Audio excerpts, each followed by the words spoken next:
You found it. Your home for the best content on your favorite team, the Fighting Tigers of LSU.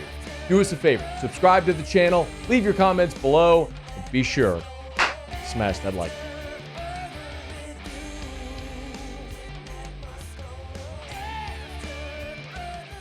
If you look up any poll of Americans on what is their favorite month of the year, it is almost always going to come up December for a lot of reasons.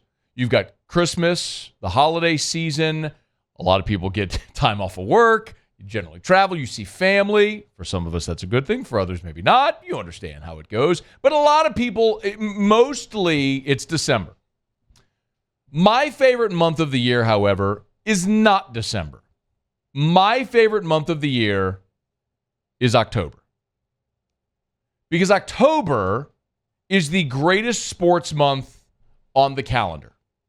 College football, all into conference games by this point. The garbage games nobody wants to see are done. The NFL is in full swing. The NBA tips off. The NHL drops the puck. College basketball has their Midnight Madness and begins practice for the start of the season, which is around the bend. College baseball is in fall ball.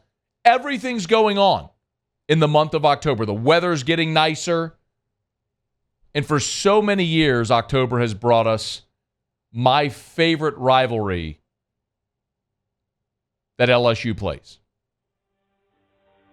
When I think about LSU-Auburn, I think about this song.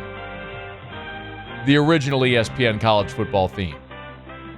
Young Matty Moe growing up, suffering through Archer and Hallman, and then ecstatic. And started to win a few games under DiNardo. So many Saturdays, that 6:45 kickoff with Ron Franklin and Mike Gottfried. My goodness, I lived for it. Absolutely lived for it. And if you're like me, around my age, you grew up in this era. The LSU-Auburn game exceeds them all in drama, impact, importance, passion, love. I love this game more than any other game that LSU plays. You can keep your Bama, you can keep your Florida, you can keep them all. Give me LSU-Auburn. Of course, it all really got. So Auburn stung for a long time, and LSU and Auburn didn't play every year. But of course, we all know what happened back in October of 1988 when Hodson hit Fuller. 4th down, 10 yards to go, 1:47 to go in the game. LSU wins or loses on this play, it would appear.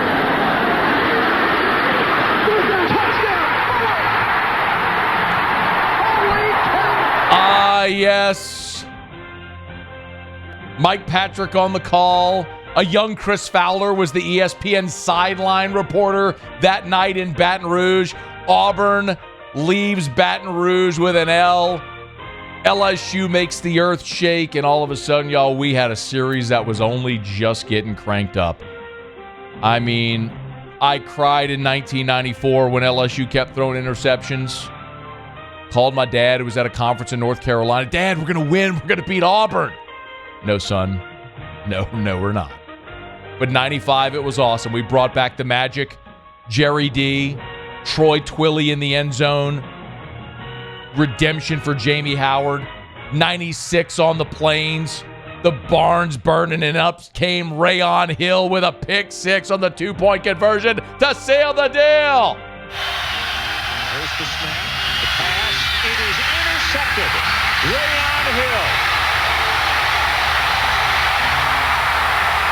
Rayon intercepted one for a touchdown, and now intercepts one on a 19-15, LSU won on the Plains.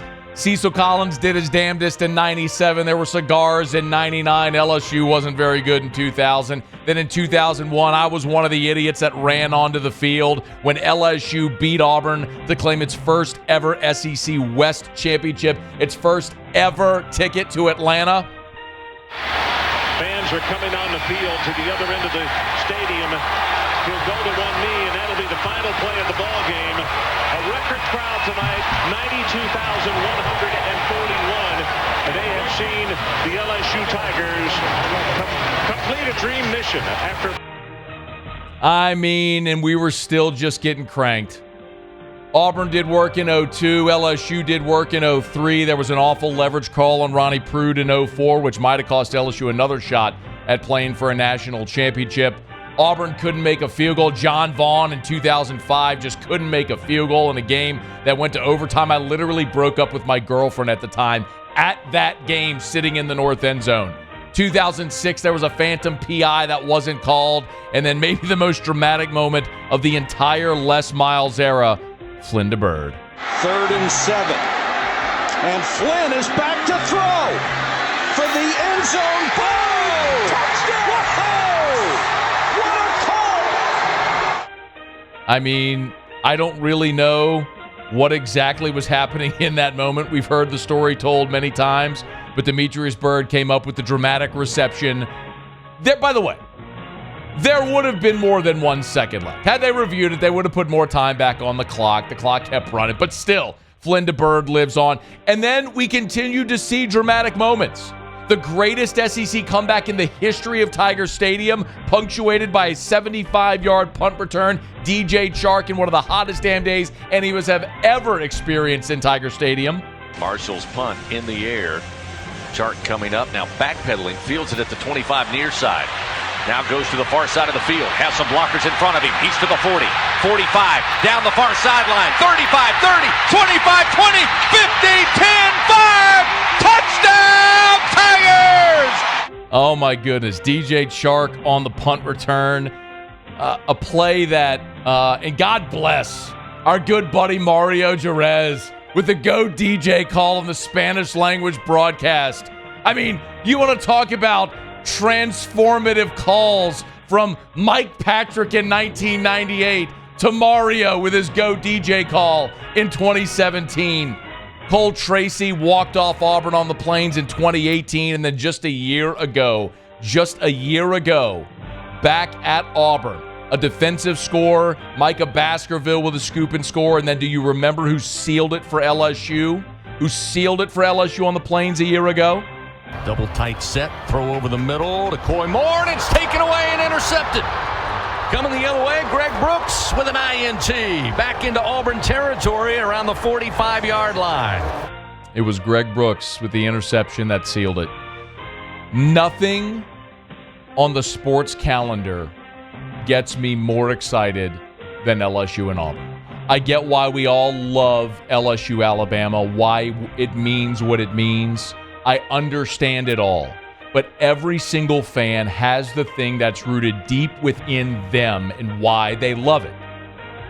If you're my grandfather, you grew up watching Johnny Vaught's Rebels come into Tiger Stadium. My dad in the 70s with the Bear. If you're a child of the aughts, you saw LSU in Florida volleying national championships in 06, 7, 8. You hate the Gators for everything that's been and has continued to mean. But for me, it's this one. The fact that no team could win on the road for damn near 20 years in this series is incredible. We always knew the game was going to deliver. It always lives up to the billing, and it's continued this way. Of the last 7 games between LSU and Auburn, all of them decided by 5 points or fewer, with the exception being that absolute landslide a couple of years ago in 2020 when TJ Finley got the start on the road at Auburn. Other than that, we have continued to see games decided by 5 points or fewer. It's the nature of this rivalry. When those two teams, those two helmets, those two logos, those two color schemes get together, it just always seems to deliver. I'm fired up for it, y'all. It's my favorite month of the year. It's my favorite game on the LSU schedule. It's LSU Auburn week, and now that we got everything from last weekend put behind us, we are staring straight at a gorgeous Saturday night in Death Valley. Hey, thanks so much for watching. Please leave your comments. I love to interact, and be sure to hit the red subscribe button below.